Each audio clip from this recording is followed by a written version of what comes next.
Hello friends, welcome to logic bridge. आज हम solve करने वाले हैं स्ट्रिंग प्लेलिस्ट का नेक्स्ट क्वेश्चन। तो चलिए चलते सीधे स्क्रीन के पास।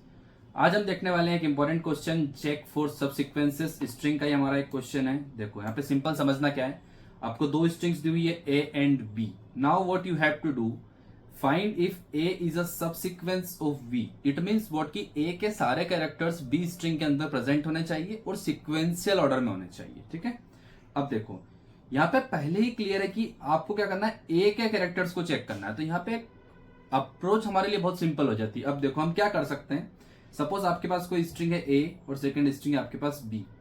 अब ए कोई स्ट्रिंग है जिसको आपको चेक करना है कि बी के अंदर प्रेजेंट है या नहीं। तो हम सिंपल क्या करेंगे, बी स्ट्रिंग को ट्रेवर्स करेंगे। ठीक है, बी स्ट्रिंग को हम ट्रेवर्स करेंगे और क्या चेक करेंगे कि क्या। अब देखो दो वेरिएबल्स लेंगे हम पहले, आई एंड जे। ठीक है, बी को हम ट्रेवर्स करेंगे तो जे हमारा ऑलवेज इंक्रीमेंट होगा।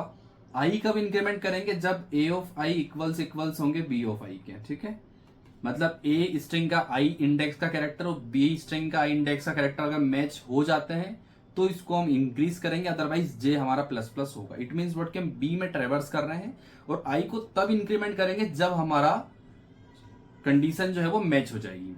और लास्ट में आपको क्या समझ में आना चाहिए इससे, अगर ए की लेंथ 3 है और आई की भी वैल्यू 3 हो गई, इट मीन्स व्हाट सारे के सारे कैरेक्टर्स हमारे मैच हो गए इन सिक्वेंशियल ऑर्डर। ठीक है, इन सिक्वेंशियल ऑर्डर। तो सिंपल रिटर्न करेंगे आई इक्वल्स ए की जो लेंथ है वो।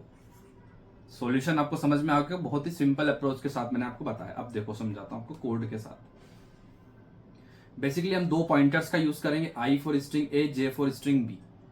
We iterate through B and every time a character in B matches the current character in A, we increment I। जो मैंने आपको बताया वो लिखा हुआ है। By the end I equals A dot length, it means all characters of A have been found in order within V। और time complexity यहाँ पे बहुत ही सिंपल होगी, ऑर्डर ऑफ B और ऑर्डर ऑफ 1। B मतलब जो B की length होगी वो होगी, और सिंपल ऑक्सिलरी स्पेस हमारा कोई स्पेस हमने यूज किया ही नहीं है। देखो सिंपल आपको दो पॉइंटर्स लेना है, आई और जे। दोनों स्ट्रिंग की लेंथ आपको निकाल लेनी है। ठीक है, वाइल लूप का यूज करेंगे, I less than N and J less than M तक। ठीक है, क्योंकि हम लास्ट हमारा कंडीशन क्या होगी, बी को पूरा ट्रेवर्स करेंगे तो ये हमारी कंडीशन हमारी बन जाती है। ठीक है, इफ एक dot carat I equals V dot carat जे, तो आई को प्लस प्लस करेंगे हम, एल्स हमारा क्या प्लस प्लस हो जाएगा, सिंपल जो है जे हमारा बढ़ रहा है।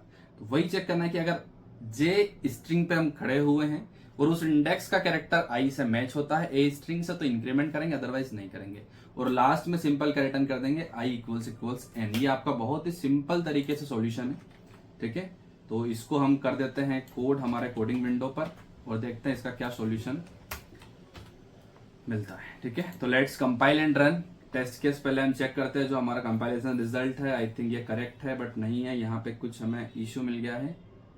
स्ट्रिंग ए और बी दी हुई है, अनएक्सपेक्टेड कुछ हो गया है। लेट्स सी, यहाँ पे जो करली ब्रेसेस था वही खत्म हो गया।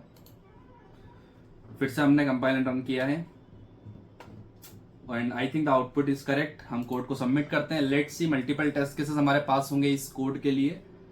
1132 टेस्ट केसेस हैं और सारे के सारे हमारे पास हो रहे हैं और 1 गो में हमारा सॉल्यूशन जो है वो करेक्ट है। ठीक है, तो आप भी कंप्लीट करिए इसको और साथ में आप लोग ट्राई करिए लिंक्डइन के ऊपर शेयर करने का। If you are following this playlist, तो आप लिंक्डइन के ऊपर इसको शेयर करें ताकि आपको वहां पे रीच मिल सके और जो डेवलपर्स है वो आपके काम को देख सके। ठीक है, थैंक यू, मिलेंगे आपसे अगले वीडियो में, तब तक के लिए बाय।